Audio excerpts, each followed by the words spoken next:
Manolotra ny arahaba tompoko hia malefaka indray ny tsiko ny varatraza eto Madagasikara noho ny fanatonana rindrin-drahona ao atsimon'ny lakan-dranon'ny Mozambika. Na izany na tsy izany aza nefa dia mbola andrivotra hatrany aloha amin'ny ankapobeny any amin'iny fatra avaratra atsinanan'ny nosy iny mety ananika hatramin'ny 20 kilometatra isan'ora mihitsy izay rivotra izay. Miaraka amin'izay ihany koa misy alin-drano vaventy mety ho tafiakatra hatramin'ny 3 metatra ka izay no anairana sy ampitandremana antsika mpiandrika mba ho mailo sy tandrina fatratra rehefa mivoaka an-dranomasina. Etsekilan'izay dia mitoetra ny zavona amin'ny voamaraina ho an'ny afovoantany araka izany ihany koa dia misy fidinany maripana ambany indrindra ho antsika eto amin'ny afovoantany, izany hoe somary angatsiatsika ny alina sy ny voamaraina. Andao jerena amin'ny antsipireny ary ny vinany toetry ny andro ho amin'ny rahampitso maraina azorana malefaka ny aty amin'ny manodidina ny Sambava, Antalaha, Analanjorofo ary ny faritra Atsinanana. Andrahona mety arahana erikerika manify indraindray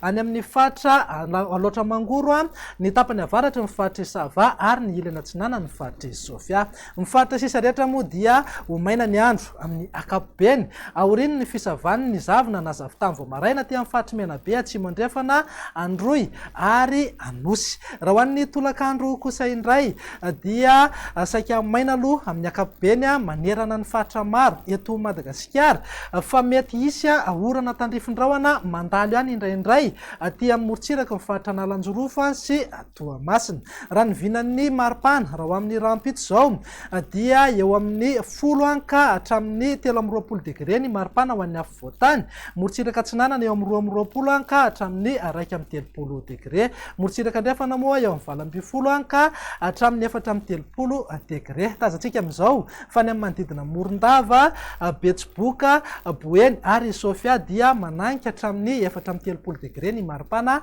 ambony indrindra. Andao jerena indray ary ny vinany toetry ny andro amin'ny alatsinainy ho avy izao. Azo orana malefaka ny aty amin'ny faritra Analanjorofo sy faritra Atsinanana.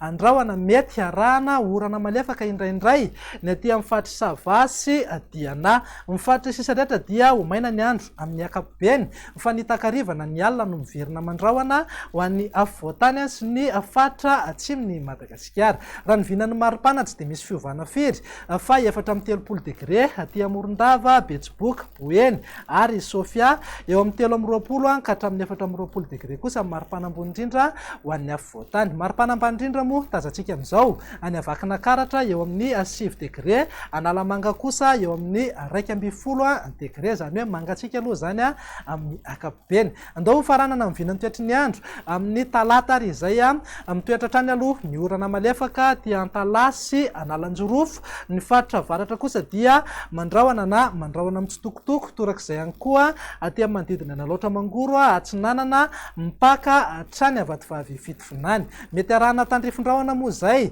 aty amin'ny manodidina Manakaraka hatrany Afarafangana. Andrahona mety arahana tandrifin-drahona ihany koa ny morotsiraka atsimon'ny Madagasikara. Ny faritra sisa rehetra dia tombanana ho maina ny andro amin'ny ankapobeny. Ny vinan'ny maripana amin'ny talata izay tsy dia misy fiovana fa eo amin'ny 13 degré hatrany any amin'ny Morondava, Betsiboka ary ny faritra Boeny, 13 ka hatramin'ny 14 degré kosa maripana ambony indrindra ho an'ny afovoantany. Maripana ambany indrindra moa any Avakina Karatra eo amin'ny 10 na 12 degré. Dia izay indray raha ny vinany toetry ny andro ato anatin'ny 3 andro avy manome fotoananao ho amin'ny manaraka indray. Veloma tompoko.